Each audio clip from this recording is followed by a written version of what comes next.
Imagine this. It's the early 2000s, and you're at a party hosted by none other than Diddy. But this isn't just any party. It's at Prince's house. Yes, the Prince. The purple one himself. The air is electric, the vibe is surreal, and the guest list reads like a who's who of Hollywood royalty. Tyrese is performing. Demi Moore and Ashton Kutcher are swinging on swings like they're at some chic playground, and you're left wondering how you even got invited. But here's the kicker. No one is allowed to bring their security inside. Not even the biggest stars in the room. This isn't just a party. It's a carefully curated experience. And Diddy is the ringmaster. But what happens when the lights dim, the music fades, and the secrets start to spill? Because, honey, this isn't just about glitz and glamour. This is about power, control, and the dark underbelly of the music industry. And Prince saw it all. Let's rewind a bit. To understand the gravity of this moment, we have to talk about the two men who defined an era, Prince and Michael Jackson.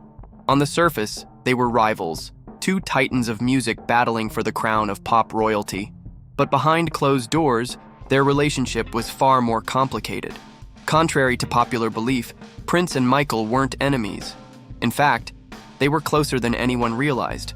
They shared private moments, exchanged career advice, and even played games together at Paisley Park, Prince's legendary estate. But their friendship was kept under wraps, hidden from the prying eyes of the media and the industry that thrived on pitting them against each other. And then there's Diddy, the third player in this saga, a mogul, a party king, and according to some, a puppet master pulling strings behind the scenes. But how do these three icons connect? And what did Prince know about Diddy that made him warn Michael to stay away? The story begins in 1983 at a James Brown concert that would go down in history, not just for the performances, but for the drama that unfolded. Michael Jackson, already a global superstar thanks to Thriller, was invited to share the stage with the godfather of soul. Prince, who hadn't yet released Purple Rain, was also there. When Michael finished his set, he invited Prince to join him on stage. What followed was a moment so awkward, it's still talked about decades later. Prince, shirtless and wielding his guitar, seemed out of sync with the vibe.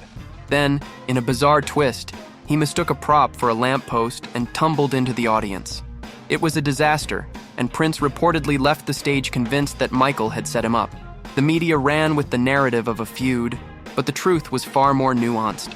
Behind the scenes, Prince and Michael maintained a quiet friendship, one built on mutual respect and a shared understanding of the pressures of fame.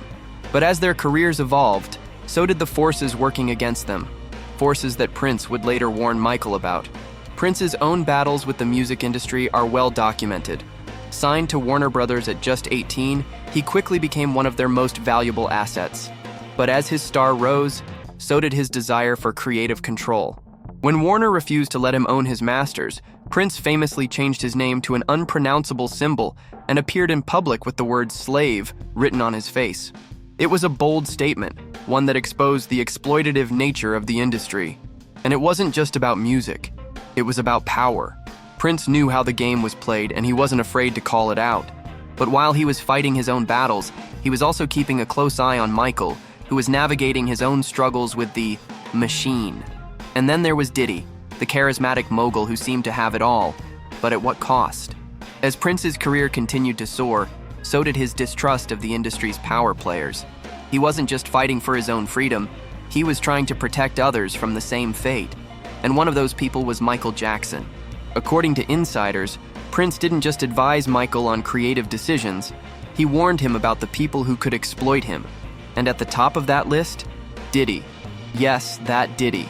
The man who built an empire on the backs of artists, the man who threw the most legendary parties, and the man who, according to some, had a darker side that few dared to speak about.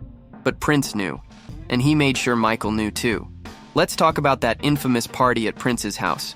Jason Lee, a media personality and former bad boy artist, once revealed that the first Diddy party he attended was at Prince's estate.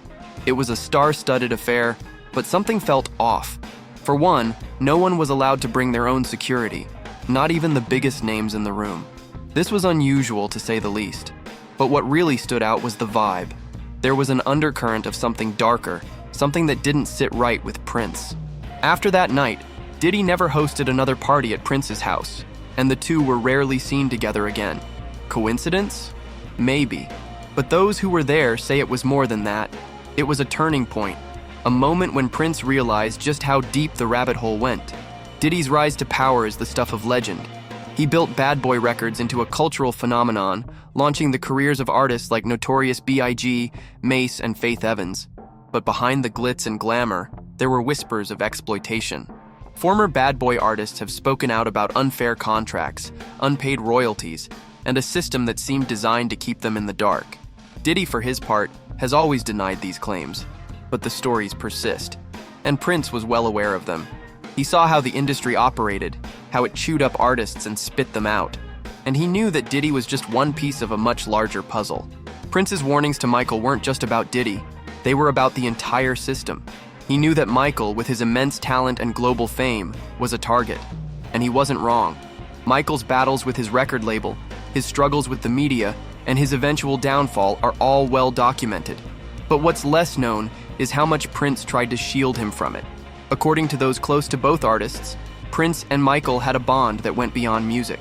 They understood each other in a way that few others could. And when Michael passed away in 2009, Prince was devastated.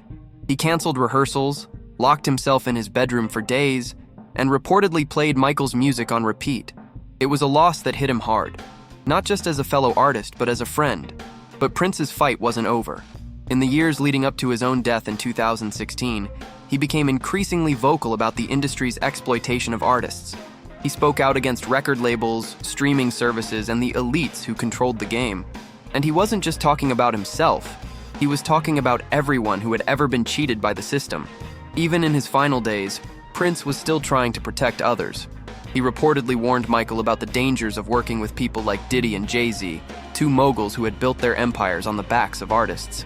And while those warnings may have gone unheeded, they serve as a reminder of just how much Prince cared about his fellow musicians. So, what does this all mean? Was Prince right about Diddy? Was there more to their relationship than meets the eye? And what really happened at that party at Prince's house? The truth is, we may never know. But one thing is clear. Prince saw the industry for what it was, a machine designed to exploit artists for profit, and he spent his life fighting against it.